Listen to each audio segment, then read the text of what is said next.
Ade dari Papua kah? Waduh, kenalkan. Ini Om Ale dari NTT. Saya Satrio dari Sorong. Dari Sorong. Oh ya, kita punya saudara banyak di Sorong. Jadi saya dengar bahwa di Papua itu ada kalau mau masuk minta itu ada kain adatnya, apa kain adat itu pakai kain adat timur. Apakah benar? Betul.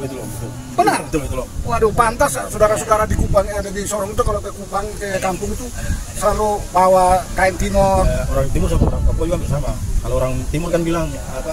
Belis ya? Belis. Orang Papua mas kawin. Mas kawin. Ada istilah yang masuk minta terang kampung. Nah, jadi kalau masuk minta itu keluarga laki-laki datang ke keluarga perempuan untuk minta supaya dijadikan sebagai calon istri. Terus setelah itu melibatkan pemerintah setempat, RT RW, supaya kalau nanti dia datang lagi itu sudah tidak dicurigai lagi. Nah, ini namanya terang kampung, tidak boleh sembunyi-sembunyi. Nah, itu salah satu kebiasaan kami di sana. Dan kalau udah masuk dalam belis, waduh itu luar biasa. Itu harus pakai duit, harus kalau tidak pakai duit ya pakai kuda, kalau tidak pakai kuda pakai kalau di forest itu pakai gading gajah. Padahal gajah itu tidak ada di sana, tapi harus pakai gading gajah. Aduh, kalau di Sumba itu harus pakai kuda berapa ekor. Kalau di Rote hampir sama juga. Sabu apalagi? Sabu kalau memang ditentukan sekian banyak tutus, kalau tidak mampu ada rahasianya. Yang pengantin laki itu, calon pengantin laki itu bangun dia cium itu calon mertua, beres, selesai. Timur sama Papua ini kayak ada hubungan Om. Karena orang Papua tidak ada kain timur tapi bisa ambil di timur. Nah itu aduh ada itu, tapi luar biasa itu kolaborasi antara Papua dengan NTT, bahkan diharapkan untuk seluruh Indonesia karena kita ini kelihatannya kita bergabung dalam forum pembauran kebangsaan. Artinya bahwa dari seluruh Nusantara ini, suku-suku Nusantara ini harus berbaur, saling mengenal satu dengan yang lain, saling menjaga, dan yang terpenting adalah kita mempertahankan NKRI harga mati. Untuk itu mari kita bergabung dengan Yang Samsi dan Pak Samsi dari Jawa Timur dan Pak Lefteus dari Jambi. Ayo mari kita bergabung. Iya, apa kabar ya? Baik. Alhamdulillah. Oh Pak Lem, apa kabar?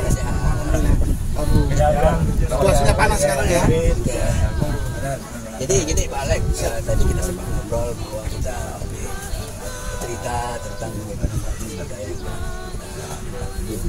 di Jawa Timur ini ada yang aneh Pak. Budaya itu ada yang unik ya, jadinya ada dilaksanakan oleh masyarakat setempat yang tapi sekarang sudah hilang, namanya budaya nontoni.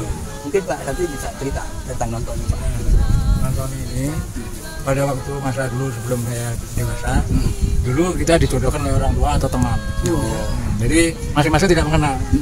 Nah untuk mengenalkan ini ada budaya namanya nontoni. Jadi yang perempuan ini mungkin tinggal di rumah, suatu saat yang mengenalkan ini bawa ke sana. Bawa laki-lakinya. Nanti anak perempuan itu lewat aja. Belum bisa ngobrol. Jadi kalau nanti ternyata dia tertarik, ya udah boleh lah. Gitu. Berarti perempuannya sekilas ya Pak ya. Oh itu calonnya gitu. Hampir sama dengan mau dijodohkan. Ya. Oh begitu. Udah ada itu. Masih ada cuman nggak ada 2%. Terus Pak setelah terjadi oh itu calonnya gitu. Terus gimana Pak kalau dia setuju ya? Setuju nanti kita menghubungi lagi sama orang yang bawa keluarga, sama juga bilang ke orang tua. Setelah dia mereka sepakat, orang tua juga restui. Jadi orang tua juga bilang, udah aku juga cocok nih, nggak apa-apa. Nah, baru dilanjutkan dengan proses lamaran. Ya. Oh gitu Pak. Jadi budaya itu budaya Islam udah kuat di sana, itu udah alhamdulillah. Berarti hanya sebagian aja yang pakai budaya itu sekarang. Kalau di kota besar ada nggak tuh Pak? Yang nggak ada lagi. Nggak ada lagi.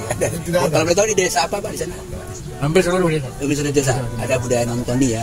Nontoni itu kalau arti bahasa Indonesia itu memperlihatkan ya. Memperlihatkan oh ini loh calonnya. Tapi yang laki belum tahu itu bahwa itu calon. Lakinya belum tahu. Oh. Yang perempuan juga sama belum tahu juga. Oh sama-sama belum tahu. Oh. Jadi kalau istilah sekarang pengantara gitu loh. Antara oh ini secara diam-diam mengamati. Kalau cocok di hati, ya langsung diutarakan bahwa ini saya mau dan itu langsung diprosesi lamaran ya Pak. Itu bisa dibawa oleh teman, bisa juga oleh orang tuanya. Oh. Selamat siang Pak Ode. Selamat siang Pak Ode. Pak Ari Pak Ode ini adalah salah satu anggota kita yang sampai saat ini di Betawi ya. Iya. Ada beberapa hal mungkin polarisasi budaya kita di Betawi yang kita lestarikan Pak Ode. Tadinya ada Tapi kita perkembangan teknologi sudah hilang Pak. Kira apa adatnya seperti itu? Bukan tidak hilang Pak, artinya tetap, cuma biasanya itu di kampung-kampung tertentu yang masih memakai adat dan kebiasaan dipakai oleh orang-orang Betawi. Contohnya di Pondok Ranggon, terus di Condet, terus kalau di selatan itu di Jagakarsa itu masih mereka memegang tradisi lama. Gitu. Kayak seperti mau menyambut bulan Idul Fitri, mereka tetap kalau di kampung Jagakarsa, di Condet sama di Pondok Ranggon itu tetap pasti ada dodol. Dodol itu diproses atau langsung jadi? Oh enggak, itu melalui proses juga Pak. Itu dibuat rame-rame. Melalui proses dari tepungnya, dari ketannya, semua tuh langsung dicampur. Itu juga Pak. Ya, kalau yang lama waktunya itu biasanya 1 hari 1 malam. Gitu. Sampai dari kita turun jam 7 nih, sampai biasanya itu malam udah jadi, itu biasanya sampai jam 3 subuh. Itu rame-rame buatnya? Iya, memang diundang bagian tetangga-tetangga untuk bantuin semua. Ada muda-mudi juga? Ada. Kadang yang anak-anak muda itu biasanya suka bantuin ngepak-ngepakin Pak. Gitu. Karena ini masalahnya kan sebenarnya peninggalan orang tua dulu. Sama ketika mau nyambut bulan puasa juga kita ada yang namanya turun nampan. Turun nampan itu artinya mengunjungi saudara-saudara yang jauh. Biasanya dimulai itu dari adik yang terkecil. Adik yang terkecil mengunjungi saudara-saudaranya yang besar, pertama yang tua, yang muda, nah dikunjungi. Itu juga harus bawa-bawaan Pak. Masih ada sekarang? Iya, bawa-bawaan kayak semacam roti, telur, pokoknya yang buat sembako lah. Beras, telur. Mungkin kalau sekarang itu mungkin ada banyak yang diganti gitu dengan uang. Biasanya zaman sekarang itu diganti dengan uang. Sekarang kan zamannya teknologi. Iya, karena di zaman modern. Lewat WA. Ini nggak bawa nampan-nampan lagi? Oh, kagak udah. Gambar doang kali, Itu hanya perumpamaan Pak. Artinya kayak dia tentengan lah kalau kita mau berkunjung kan gitu. Sambil kita bersilaturahmi. Dulu juga biasanya sama kiai-kiai gitu, sama guru-guru ngaji, silaturahmi, bawa-bawaan tuh yang namanya roti itu kan. Itu udah mulai banyak. Cuman kemarinnya udah mulai agak agak sedikit tidak banyak orang yang tidak memakai, tapi saya tetap walaupun ibarat kata walaupun roti sama susu, saya tetap berkunjung ke rumah saudara sama yang di luar. Dan silaturahmi juga ya? Mengikatkan silaturahmi betul. Ya, pokoknya kan pakai WA doang Pak sekarang. Betul. Ya, tetengannya cuma dipoto doang tadi kali ya. Bisa jadi. Karena sekarang karena Covid jadi foto juga. Enggak juga. Iya kan sekarang udah ada rekening Pak. Ayah rekeningnya berapa? Gitu Pak. Oke, bagus ya.